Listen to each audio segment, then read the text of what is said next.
神迹对大家来说是什么呢？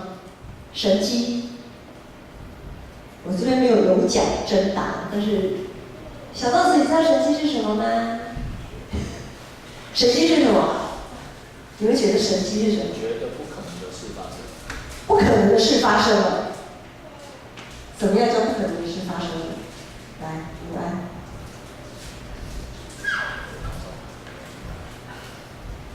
神迹耶！你们有没有看过神迹呀？如福音书来讲哈，我们在读福音书，我还是要假设大家有跟着进度啊，我跟着现在包括读经进度。其实读到现在，你会看到耶稣有行了许多的神迹，从不管是平静风和海啊，还是在海面上行走啊，然后医治一些病人啊，比如说本来死的又变得把他复活，或者是有那个长麻风病的，耶稣一摸他的麻风病就好了，或者是就是医病赶鬼等等的，就是超自然、超过人所能理解的，我们讲说超自然现象，好一些那个就叫做神迹。通常我们的理解是这样子。好，那今天的一开始，我们放到经文那边，黄信麻烦你。一开始说，当众人聚集的时候，聚集要干什么？他们要求看神迹嘛，众人聚集要看神迹呀。照理讲，聚集看神迹应该是个好事，因为神迹通常对我们来讲就是好事要发生。比如说，瘸腿的可以行走啊，瞎眼的可以看见啊，病得医治啊，有被鬼附的可以把鬼赶出去啊，感觉像是个好事发生。可是耶稣这个一开始劈头就讲，这世代是一个邪恶的世代。发生什么事情？为什么这么多人来看神迹不好吗？为什么耶稣好像劈头就骂人这样子？因为耶稣他处在的那个世代，虽然有这么多人来看神迹，但是呢，很多人他们是不怀好意来看神迹的。他们是就好像上个礼拜牧师有讲说，有些以我们教会以我们现在台湾的一些庙宇文化，都有一些那种乩童，有没有哈？好像鬼神附身啊怎样？所以那个时候有些人在看好戏啊，他不觉得说，耶稣是不是被什么鬼神附身啊？然后现在哇可以怎样可以怎样可以怎样？其实神迹不是只有基督教，不是只有我们属基督的人才会行神迹耶。很多你看那些庙宇，他们那些民间宗教，他们很多人会行所谓的神迹耶。对不对？他们也那些算命的，觉得哇，算得好准哦，去卜卦的、占星的很准啊。像以前那时候摩西不是要带那些以色列人出埃及，然后去跟法老讨价还价的时候，法老的那些术士也很会行神迹啊，他们也很会行所谓的神迹。好，所以很多人来看神迹是来看热闹的。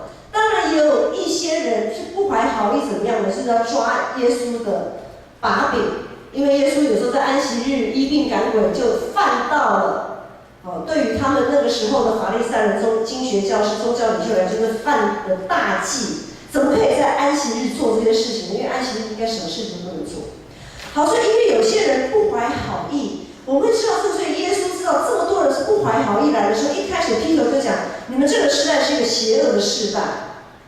是一个邪恶的时代，因为你的神迹对你们来讲，好像只是个茶余饭后可以聊天、讲八卦，好像是哇可以看到什么哇，我今天看到那个叫做什么耶稣的人啊，可以怎样。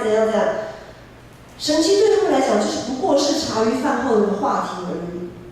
或者是有些人他病得了医治，就去夸口说，你看我当初我这个驼了这么多年，结果呢？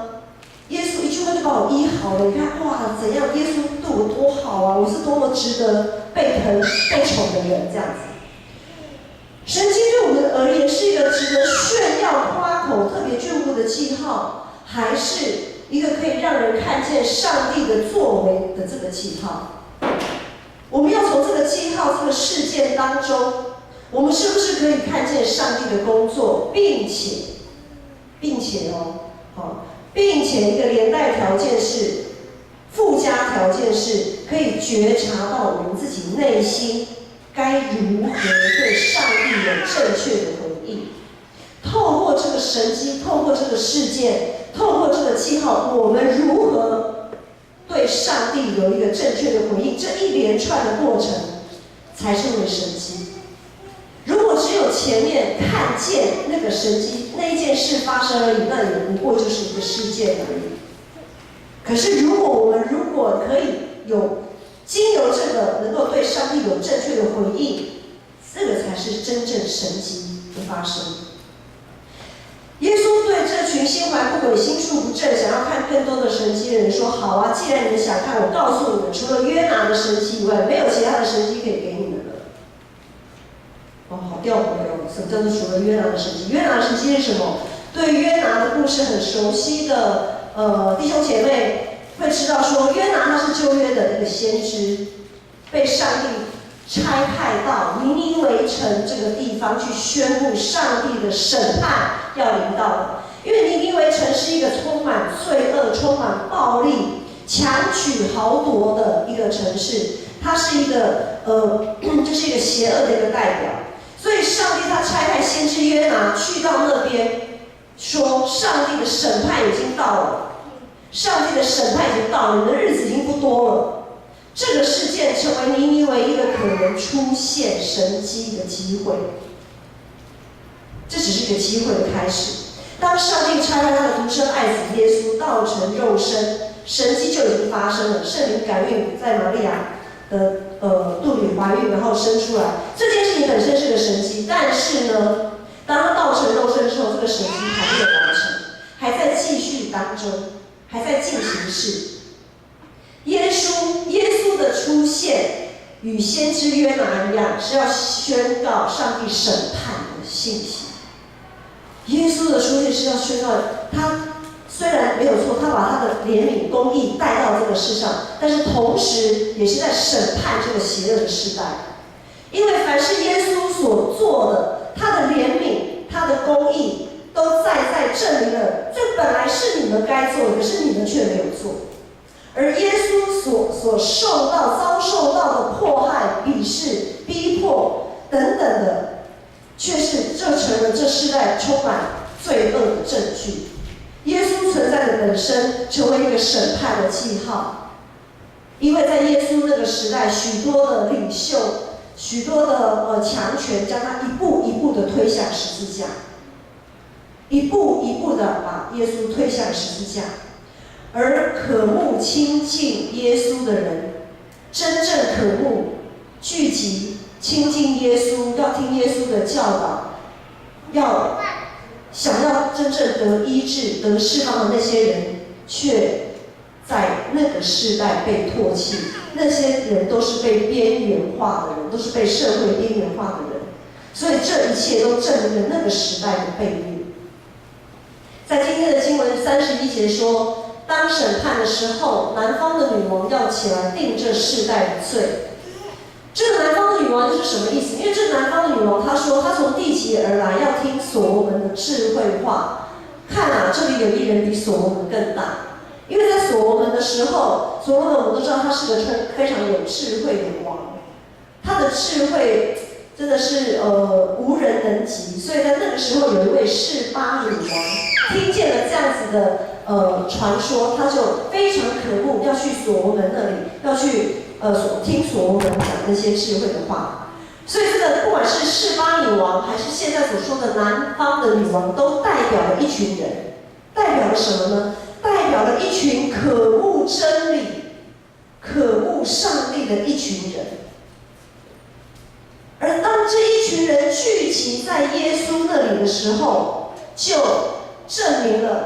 也证明了一件事，就是那一些在旁边看好戏，要找耶稣把柄的那些宗教领袖的人的不是，证明他们的错误，也证明了那个时候上帝子民的悖逆。耶稣的存在，耶稣的审判，对这群上帝的子民而言，就是看也看不见，听也听不到的存在。但是那一大群本来被社会边缘化、被社会边缘化，好像得不到怜悯的，完全失去公义的这样子的一个社会。这些人，这些边缘人，这些外邦人，这些圈外人，却是看得一清二楚。他们知道耶稣的存在不仅仅医治他们，也不仅仅是把他们的鬼赶出去，更是因此而得到赦免。他们因此得到赦免，所以呢，他们可以得到那以马内利，那个以马内利的盼望，主与他们同在的盼望，也就在他们的身上显现，那个应许得到实践。他们不再是那一群被上帝遗忘的人，他们不再是被社会遗忘的人，他们是被看见的人，被接纳的人。所以这一些原本与救恩无关的圈外人，因着他们对弥赛亚的盼望，对耶稣热切的回应，就证明了当权者与既得利益者他们的错误。因为他们无法透过耶稣所行的一切来回应，来做正确的回应。其实很多时候我们也很难对上帝的作为有正确的回应。很多时候我们就拿先知约拿来讲，当上帝呼召他去尼尼微城，去这个罪大恶极之地宣讲审判信息的时候，他是非常不愿意的。他觉得这一些人根本不值得上帝的关注。上帝啊，你不要看那些人啊，那些人那么糟糕，你何必浪费你的时间呢？然后约拿也觉得这些人不值得他大老远跑一趟，就为了讲审判，就为了那个宣布审判的信息。你上帝就直接审判他们了嘛，让他们毁灭就好了嘛，干嘛我还要大老远跑一趟去讲这些？感觉好像是多此一举。我不晓得大家在读这1-2个礼拜在读经文进度的时候，有没有读到一个路加福音第9章53节到55节那边。当耶稣那里的记载说，当耶稣要前往耶路撒冷的时候，他经过了一个村子，那个村子是撒玛利亚，结果那个村子的人怎样不接待他？有印象吗？好，假设你们都有看。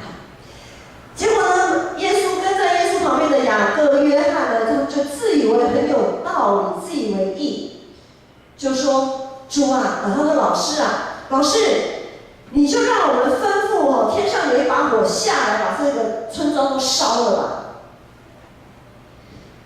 你让我们吩咐火从天上下来，把这个村庄烧了吗？”哇！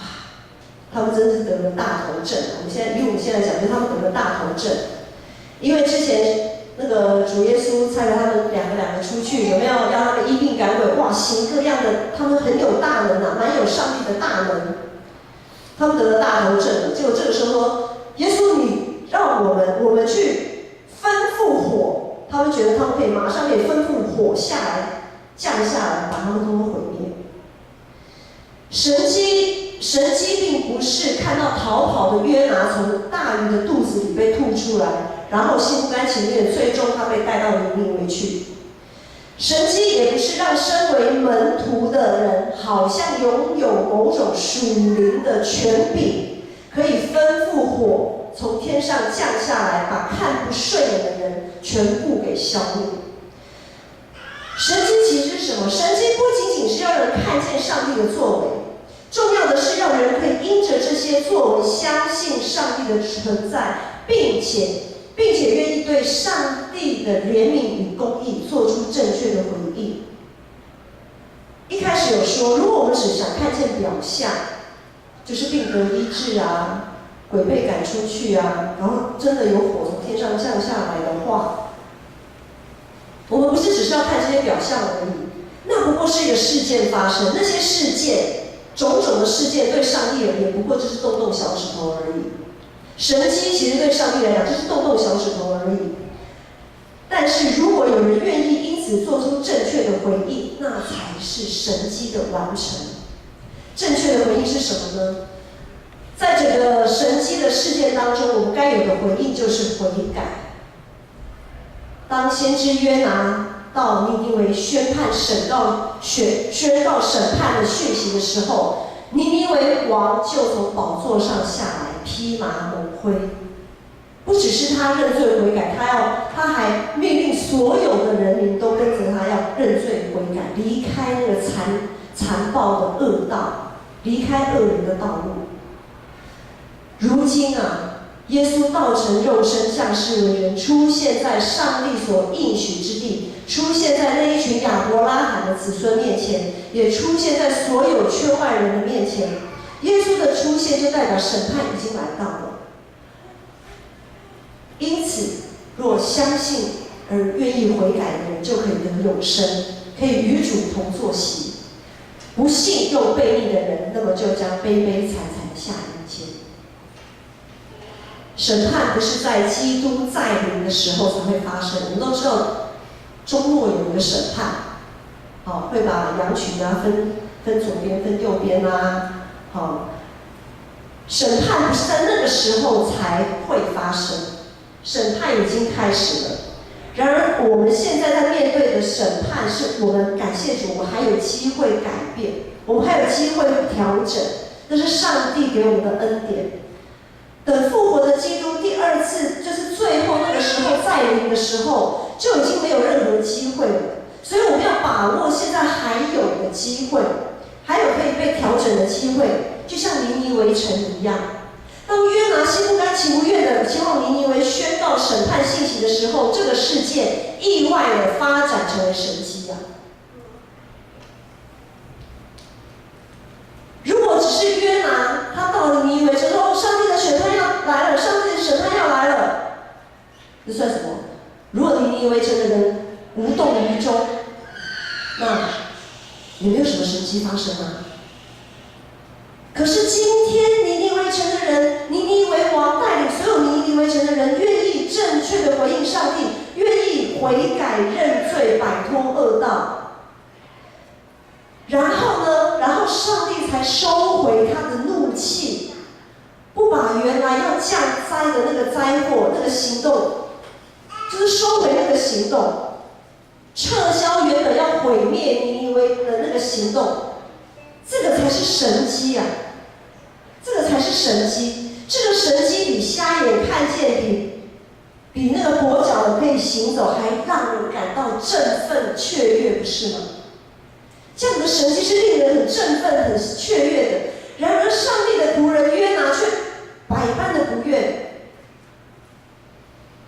约拿他无法接受，他无法接受这样子的神迹耶。约拿想看到的神迹是什么？约拿想看到的神迹是：我这么多此一举的来到这个尼尼微这个地方，然后呢，我就讲到宣判上帝的信息，然后呢，上帝就会放一把火，把这边都烧了，就像所多玛和摩拉一样。他觉得大火从天降下来，烧掉了，毁灭一切要毁灭的人，一切他看不顺眼的人，他觉得这样才是神迹，在约拿的心里。他拒绝看见尼尼微城的人认罪悔改得赦免的神迹。耶稣的门徒也是一样啊，看到不如己意的人，就想让耶稣让他们放把火把他们都烧了。然后那些经学教师、一些宗教领袖也觉得这个救恩本来就属于我们的，本来是属于我们犹太人的，跟那些外邦人、那些不洁净的人根本没有关系。你耶稣干嘛啊？你这个是干什么？还奉上帝的名怎么样？要去医治他们，拯救他们？他们凭什么？他们凭什么得到这些东西？10几年前吧，我不晓得是10几年还是20几年前，可能有些人还没有出生。那个时候，有一个商人翻叫陈进兴，有听过？有点头，应该多少有一点岁数了，这样子哈。他用非常残忍的手法，他杀了人。就白小燕，知道吗？白小燕也比较老的艺人了啦，就他的女儿，他杀了他的女儿，用非常残酷的手法，他杀了人。后来他被关进了监牢，然后后来有人跟他传福音，他就信而悔改。他受洗，然后那个时候就有人非常的基督徒非常无法接受，有些基督徒甚至说，如果天国那个地方是纯净心可以进得去的，那我不要进去了，我才不要跟那样子的人在一起呢，开什么玩笑，杀人犯呢？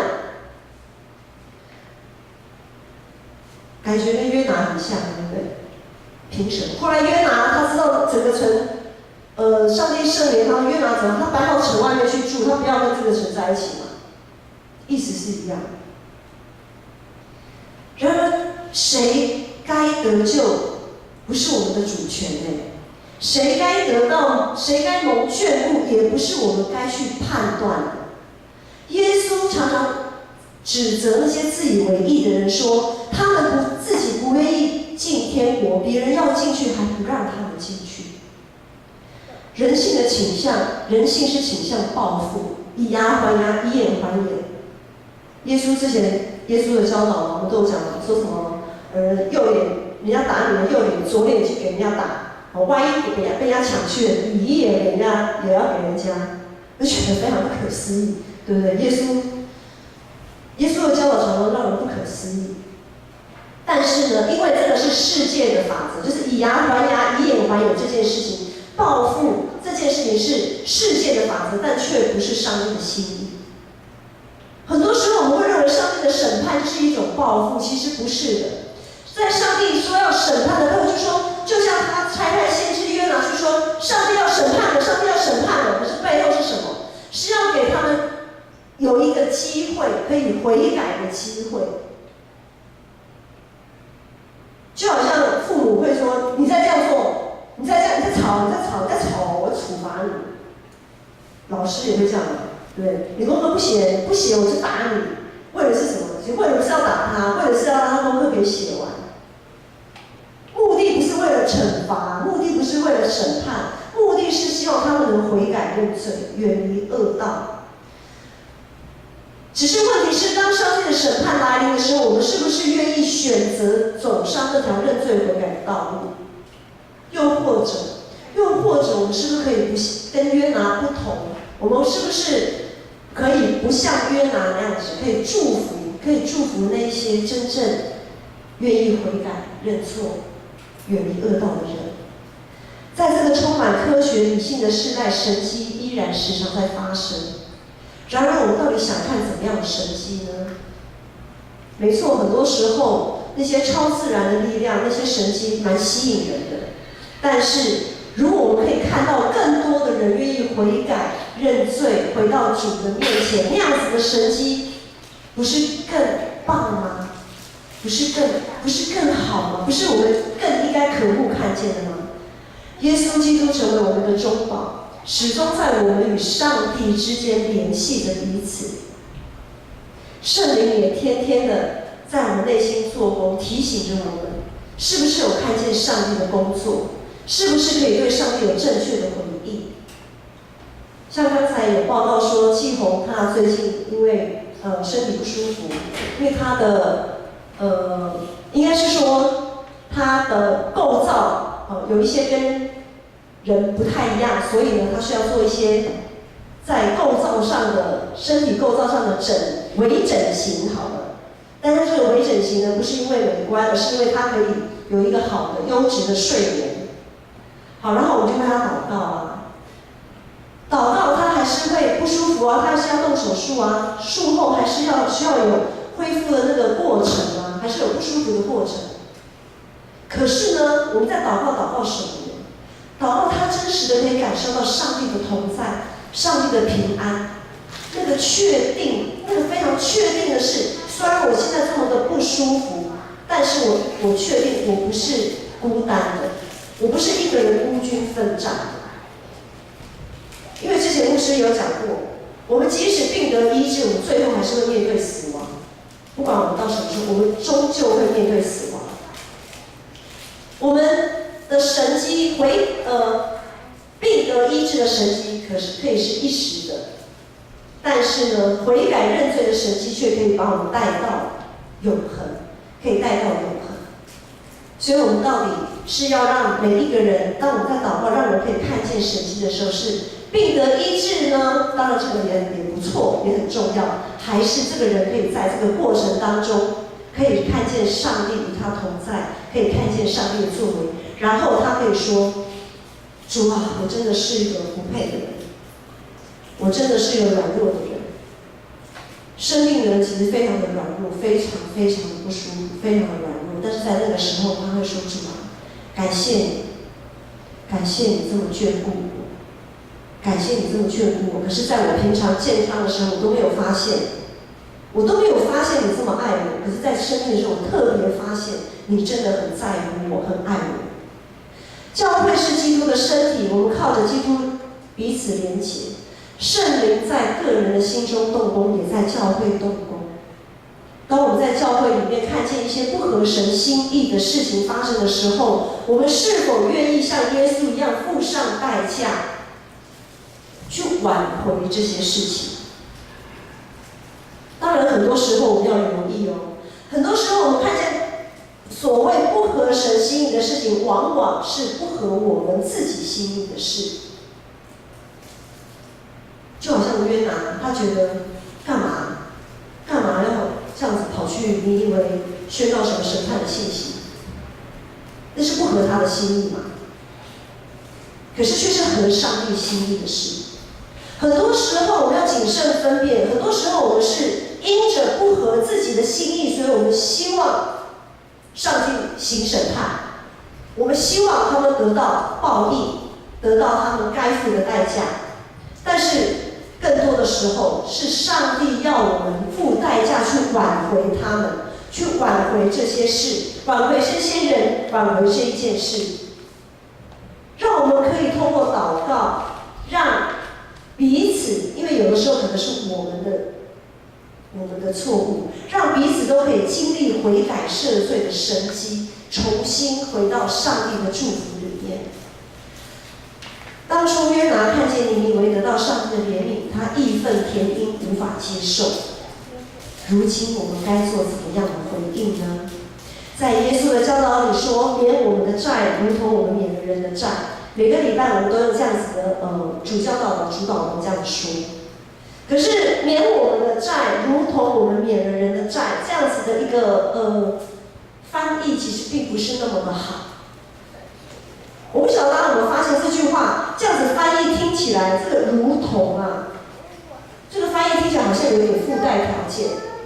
免我们的债，如同求主免了我们的债，如同我们免人的债，好像是我们先去免了谁的债，然后呢，上帝你再来免了我们的债，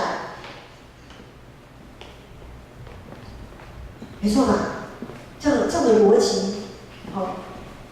可是呢，这个原文的翻译不应该是这个样子的。这个如同这个连接词翻译的不是很好，更好的翻译是：既然上帝免我们的债，那么我们也该原谅免了人的债。所以这个如同应该是翻译成那么，上帝免我们的债，那么我们就免了人的债。我们上帝认罪悔改的神迹已经在我们的身上发生了，因为上帝已经免了我们的债，他已经赦免了我们的罪，他流宝血洗净了我们的罪，所以求主也赦免我们。有的时候我们可能会像约拿，想让那些我们看不顺眼的人得到一些报应，或者是像约拿，当我们看到一些我们实在看不顺眼的人居然可以得到上帝的眷顾保守的时候，我们觉得会心里会觉得就是过不去。我们求主原谅我们，求主我们原谅我们。有的时候我们会像约拿这样自以为意。既然我们身为耶稣的门徒，我们就应该继续让这个认罪悔改的神迹不断的发生下去，在我们的四周围。然后我们也乐意看到许许多多的人因着认罪悔改，相信耶稣，受洗成为他的门徒，直到世界的末了。我们要祝福那些特别为着可能我们看不顺眼的那些人。我们要祷告，求主的灵在他们身上动工，在我们的祷告过程当中，不断的在他们的身上来动工，因为他们或者还没有发现神迹，已经没有看见这个神迹，但是这个神迹不只是给我们认罪悔改的神迹，不只是给我们，而也是给他们的。我们要一起来唱这首诗歌，起立唱这首诗歌，我们欢迎君王降临。我们用一个祷告的心，让主耶稣进到他们的心里，当然首先也进到我们的心里。我们求主让我们软化我们的心，让我们可以把这样子的救恩带给别人。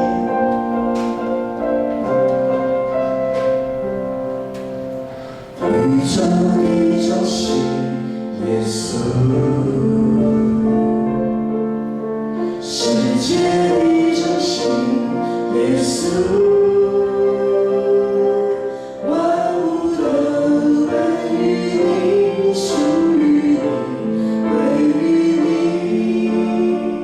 你是荣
生命当中，成为这个世代一个神奇的记号。